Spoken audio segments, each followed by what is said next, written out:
The invitation arrived on a Tuesday morning, the kind of ordinary morning that pretends it won't change your life. Mark Rivera almost threw it in the trash. The cream envelope sat on the kitchen counter beside a half-burnt piece of toast and his daughter Lily's pink backpack.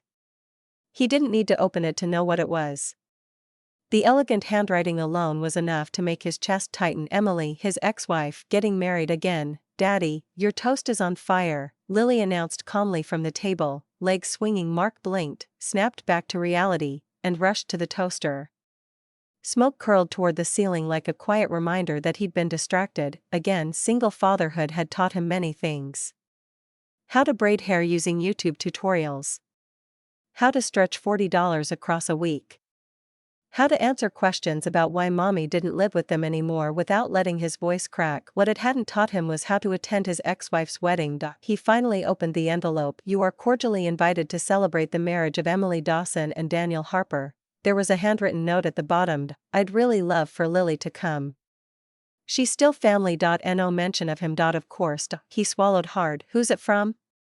Lily asked, big brown eyes curious. "Just an old friend," he said, but he knew he couldn't avoid it. Emily had left 3 years ago. Not for another man, at least not at first. She'd left because she was tired.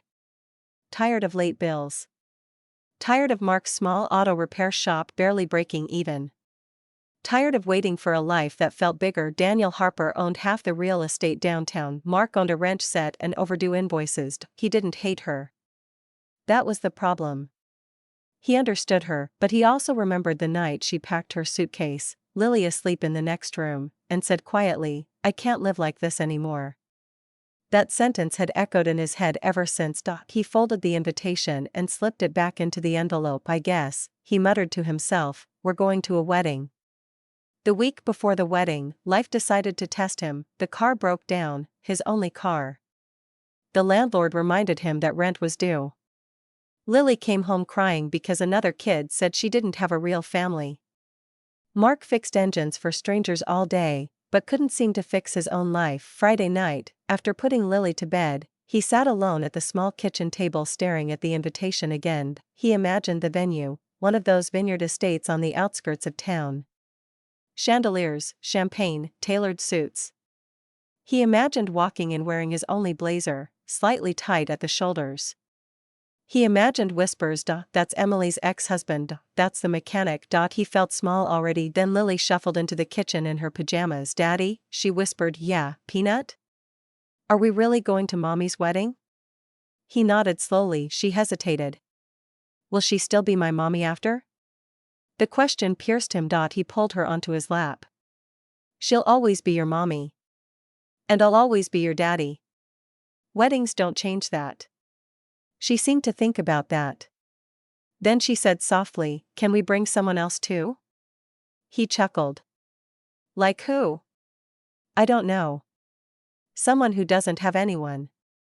Kids say things that sound simple. But sometimes they're not. The next afternoon, Mark took Lily to the park downtown. It was one of the few free things they could afford. Lily ran toward the swings while Mark sat on a bench, lost in thought. That's when he noticed her. A woman sitting on the far end of the bench, wrapped in a thin gray coat despite the warm weather. Her hair was tangled but once clearly beautiful. She held a paperback book. Though her eyes weren't moving across the pages, there was something about her posture, dignified, almost like homelessness had happened to her, not defined her. Lily noticed her too. Children don't see status. They see people. Lily walked over and held out her juice box. "Do you want some?" Mark started to interrupt, but the woman looked up. Her eyes were startling. Clear green.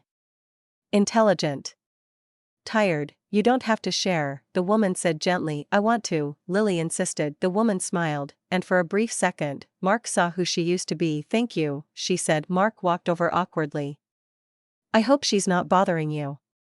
"She's the first person who's talked to me all week," the woman replied. That hit harder than it should have. They learned her name was Sarah. She'd once been a piano teacher. A small apartment. A fiancé. A normal life. Until the accident. A drunk driver. A hospital bill. A fiancé who couldn't handle the aftermath. And just like that, she was on the street. Mark didn't ask too many questions. Pain was recognizable without details. Over the next few days, they saw her again. Lily would sit with her. Talk about school. Show her drawings. Sarah would listen like those drawings were masterpieces. Mark found himself bringing extra sandwiches, then coffee, then conversation, and something shifted. The night before the wedding, Lily asked again, "Can she come?" Mark laughed nervously. "To the wedding? Why not?" Why not? The words echoed. It was a crazy idea. Embarrassing. Risky, but then he thought of walking into that vineyard alone. Of feeling small. Of letting Lily think appearances mattered more than kindness. He looked at Sarah the next afternoon, sitting on the park bench, pretending to read. "Do you have anything to do tomorrow?" he asked carefully. She gave a small, ironic smile. "I have a very tight schedule of not being invited anywhere." He took a breath. "Would you like to go to a wedding?" She blinked. "Is this a joke?" "No, it's charity." "It's not," he said firmly. "It's company. For both of us." She studied his face, searching for pity. She didn't find it. Instead, she found something else: respect. The next morning, Mark used money he absolutely shouldn't have spent to buy Sarah a simple blue dress from a clearance rack. Lily insisted on brushing Sarah's hair. They used an old curling iron from a thrift store donation box. When Sarah looked in the mirror, she didn't cry, but her hands trembled. "I don't remember the last time I felt human," she whispered. "You never stopped being human," Mark replied. The vineyard was everything he'd imagined. Valets. Crystal glasses. Designer heels clicking across marble floors. Heads turned when they walked in, not because Sarah looked homeless but because she looked radiant. The blue dress matched her eyes. Her hair fell softly around her shoulders. There was still vulnerability in her posture, but also strength. Mark felt whispers begin. Emily spotted them from across the room. For a split second, confusion flickered across her face, then surprise, then something harder to define: jealousy? Regret? Lily ran toward her mother.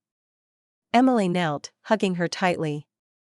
When she stood again, her gaze returned to Mark, and then to Sarah. "Who is this?" she asked politely. "A friend," Mark said. Sarah extended her hand with quiet grace. Sarah. Daniel, tall and polished, approached. "Nice to meet you." And here's the thing no one expected: Sarah didn't shrink. When the music began and conversations filled the air, people gravitated toward her. Not because of scandal, but because of warmth. She spoke about books, about music, about resilience. She laughed easily, but never loudly. She listened more than she spoke, and when the pianist took a break during the reception, someone jokingly said, "Does anyone here actually know how to play?" Mark glanced at Sarah. She hesitated, then walked to the piano. The first notes were soft, careful, then confident. The vineyard quieted. It wasn't flashy. It wasn't showy. It was beautiful. A melody that felt like forgiveness, like survival, like hope. Guests stopped talking. Even the waitstaff paused. Emily stood frozen, watching the woman her ex-husband had brought. Not glamorous, not wealthy, but luminous. When Sarah finished, the applause was thunderous. Mark felt something in his chest he hadn't felt in years: pride, not because she impressed people, but because she remembered who she was. Later that night, Emily approached him privately. "You look different," she said softly. "I am." She glanced towards Sarah, who was helping Lily twirl on the dance floor. "You seem happy." Mark followed her gaze. "For the first time in a long time," he admitted. Emily swallowed. "I thought you'd never recover." He smiled gently. "I didn't. I rebuilt." "There's a difference." As the evening ended, guests kept complimenting Sarah, asking about lessons, about performances. One woman, who owned a small music academy, asked for her number. "Call me," she said. "We're hiring." Sarah looked stunned. On the drive home, Lily fell asleep in the back seat, still clutching a flower from the centerpiece. Sarah stared out the window. "Why did you really invite me?" she asked quietly. Mark thought about it. "At first, because my daughter asked." "And now?" He smiled. "Because you reminded me that losing everything doesn't mean you are nothing." She looked at him, eyes shining. "You saved me tonight," she whispered. He shook his head. "We saved each other."